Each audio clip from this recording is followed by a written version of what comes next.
না চাচা রাগ করে স্বামীর কোলে বাচ্চাদের ধরো তো সামলাও, এর জ্বালা সহ্য হচ্ছে না, বাপও জ্বালায় বেটাও জ্বালায়, বাপও হারামি আমার পেট থেকে ডবল হারামি। কথা সন্তান খারাপ হলে আপনার আমার 14 গোষ্ঠী উদ্ধার করে, কয় আর বংশই খারাপ, আর বংশই খারাপ। আর ভালো হলে কয় মা যে ভালো, ভালো হলে সব গুণ মায়ের। এ কথা কন। আর মহিলা মানুষ আজকাল কেমন পাষাণ হয়ে গেছে দেখলেন না? পাবনায় এক মহিলা কুকুরের বাচ্চার উপর রাগ ছাড়ছে। কথা কন না কেন? 8টা কুকুরও বস্তা বন্দি করে ফেলে দিছে। এখন সেই মহিলা গ্রেপ্তার করছে। আমরা আশরাফুল মাকলুকা কুকুরের সাথে রাগারে গেছে। হ্যাঁ, পাগলা কুত্তে কামড় মারলে হয়তো বা মানুষ মরবি, ঝামেলা হতে পারে, সিটি কর্পোরেশনের লোক আছে, খবর টবর দিয়ে একটা কিছু ব্যবস্থা হবে। একটা ছোট ছোট কুকুরের বাচ্চা এগুলো মাইরে ফেলার দরকার আছে? আল্লাহর সৃষ্টি সকল প্রাণীর সাথে আমাদের ইহসান করতে হবে। কথা বলে ঠিক না? আমরা এমনি পরিকল্পনা করে কারো ক্ষতি না করে। একটা মানুষ, মহিলা মানুষ, সরকারি কর্মকর্তার বউ, এই যে পাবনার ঘটনা, ঈশ্বরটি চিন্তা করেন, 8টা কুকুরের বাচ্চা ধরে বস্তা বন্দি করে পুকুরে ফেলে দিয়েছে। সবগুলো কুকুর মারা গেছে। পরে এক মহিলা আবার ওই মহিলার বিরুদ্ধে মামলা দিয়েছে। এখন মহিলা গ্রেপ্তার, কুকুর মারার অপরাধে মানুষ গ্রেপ্তার। হ্যাঁ, আর এদিকে সীমান্তে আমাদের 2 জন মানুষকে মেরে ফেলে দেওয়া হলো। মিডিয়াতে এগুলো প্রচার করা হয় না, আর কুকুরের নিউজ ফলাও করে প্রচার করা হলো। আমরা বলতে চাই, সীমান্তে আমাদের 2 জন ভাইকে হত্যা করা হয়েছে, এটা কেন মিডিয়াতে আসে না? তার মানে বোঝা যায় বাংলাদেশের মিডিয়ারা দাদা বাবুর গোলামি করতেছে। কি সীমান্তবর্তী এলাকায় 2 জন মুসলমান মারে, তার নিউজ নাই। আর কুত্তার বাচ্চা পুকুরে ফেলে দিয়েছে, তার নিউজ প্রত্যেক চ্যানেলে। মনে হচ্ছে বিশাল বড় একটা কিছু করে ফেলে দিয়েছে। এ কথা কন। মানুষ মারে আফসোস হয় না, আর কুকুর মারা নিয়ে আজকে গ্রেফতার করো। হ্যাঁ, এ কথা কন নাকি আপনারা? এটা অমানবিক কাজ, ঠিক হয়নি। তার ভিতরে মনুষ্যত্ব বোধ নাই। এই কাজটা করা তা ঠিক হয়নি। প্রাণীর সাথে এমন আচরণ করা ঠিক হয়নি। সে তওবা করে আল্লাহর কাছে মাফ চাইলে আল্লাহ মাফ করে দিতে পারে। কথা কন। এত বাড়াবাড়ি কে? এ কথা কন। কুকুর কামড়ে যে মানুষ, অনেক মানুষ দেখা যাচ্ছে কুকুরের মতো ওইরকম আছে না, বা ওই রোগে আক্রান্ত হয় এক সময়, ওই শিকল টিকল দিয়ে বাঁধে রাখে, ওই অবস্থায় লোকটা মারাও যায়। কথা কন, কথা কন। এরকম ঘটনা ঘটে না? বাজার আজকে অনেক কথা বলার আছে, কষ্ট হচ্ছে আপনাদের। সামনে যাব না, দোয়া করব। ঘটনাটা কি বলবো? কারা কারা শুনবেন? একটু হাত তোলেন তো। ঘুমাইছেন নাকি? লিল্লাহি তাকবীর। আল্লাহ কবুল করেন, জোরে বলেন আমিন। আমার ভাইয়েরা, তাহলে সীমান্তে মানুষ মারে, সেটা নিয়ে নিউজ হয় না, আর কুকুরের বাচ্চা মেরে ফেলে দেয়, প্রত্যেকটা চ্যানেল ওই নিউজ দেখায়। তার মানে বোঝা যায়, হ্যাঁ, ম্যাডাম পালিয়ে গেলেও ভারতের দালালেরা এখনো পালায়নি। কথা কতদিন আর দালালি করবা? আমরা না হতে চাই ভারতের গোলাম, না হতে চাই আমেরিকার গোলাম, আমরা হব একমাত্র আল্লাহর গোলাম। কথা বলেন ঠিক কিনা? এদেশ আর কারো তাবিদারিতে চলবে না। আমরা আর ভাড়াটিয়ার মতো থাকতে চাই না, আমরা নিজ দেশের মালিক হয়ে বাঁচতে চাই। কি বলেন? বাংলাদেশ আমার, বাংলাদেশ আপনার। কথা বলেন ঠিক কিনা? কেউ যদি মনে করে আমরা উড়ে এসে জুড়ে বসেছি, ভুল করতেছেন। এদেশে আর কারো গোলামি চলবে না, এই দেশে একমাত্র আল্লাহর গোলামি চলবে। কথা বলে ঠিক কিনা? চলেন না বাজান, সামনের দিকে যাই, মজা পাবেন। যে কথা বলতে চাচ্ছিলাম বাজার, এইবার মুসা নবীকে ফেরাউন কোলের মধ্যে নিয়ে এত সুন্দর চেহারা দেখে মায়া লাগছে। সুমা খাওয়ার নিয়ত যখন ঠোঁটটা বাড়াইছে, কষি হাত দিয়ে মুসা নবী ফেরাউনের গালে মারছে একটা থাপ্পড়। এক সর খাইয়া ফেরাউন চিৎকারে বেড়ে উঠছে। এত জোরে চিৎকার মারছে, আশেপাশের লোকজন দৌড়ে আসে, বলে নেতা এত জোরে চিৎকার মেলেন, ব্যাপারটা কি? ছেলে যে থাপ্পড় মারছে, জনগণকে বললে কি ইজ্জত থাকে?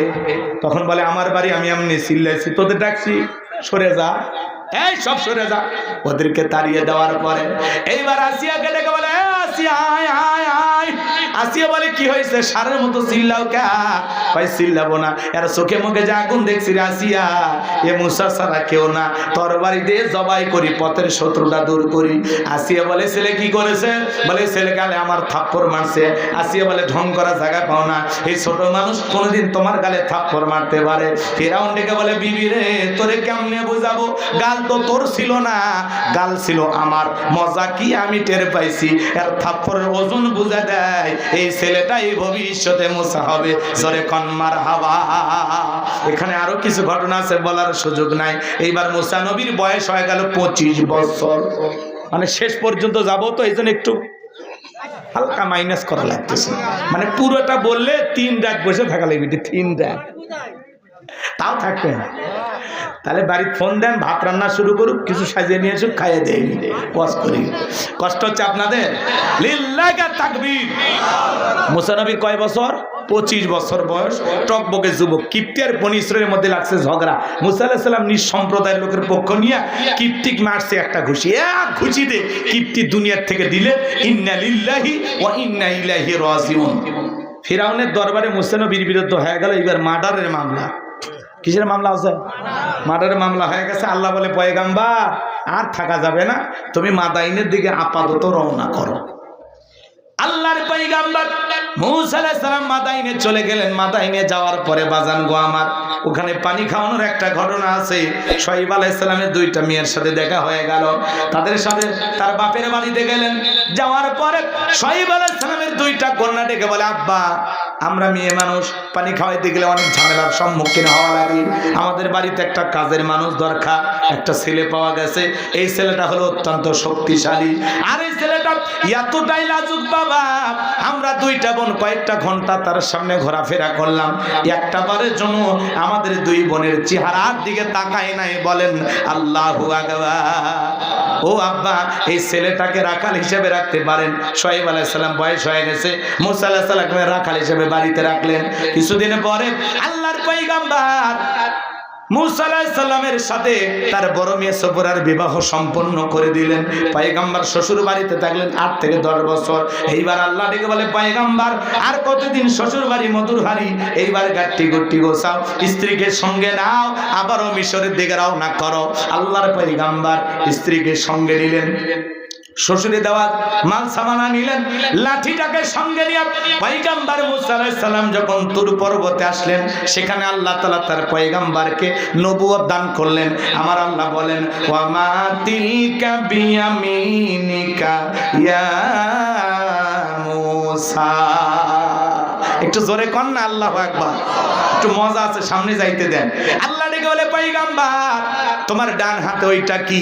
আল্লাহর পয়গাম্বর জবাব দিয়ে বলেন, ক্বালা হিয়া আসায়া আতাওয়াক্কাউ আলাইহা ওয়া আহুশু বিহা আলা গনামি ওয়া লিয়া ফিহা মাআরিব উখরা।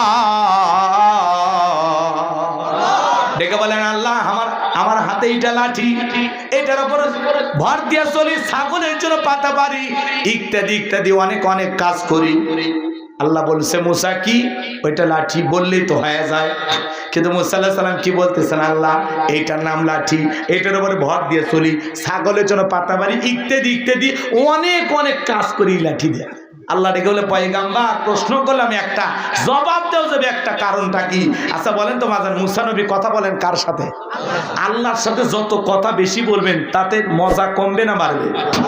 যত কথা পেছাবেন তত আল্লাহ তত বেশি কথা বলবেন, আর আল্লাহর কুদরতি জবানের কথাগুলো মুসা নবী তত বেশি শুনতে পাবেন। সুবহানাল্লাহ। এ যুবক, একটা মেয়ে যদি রং নাম্বারে মিস কল দেয় তুমি পাগল হয়ে যাও, 17টা সিম কার্ড পরিবর্তন করে হলেও ওই মেয়েটারে কল দাও।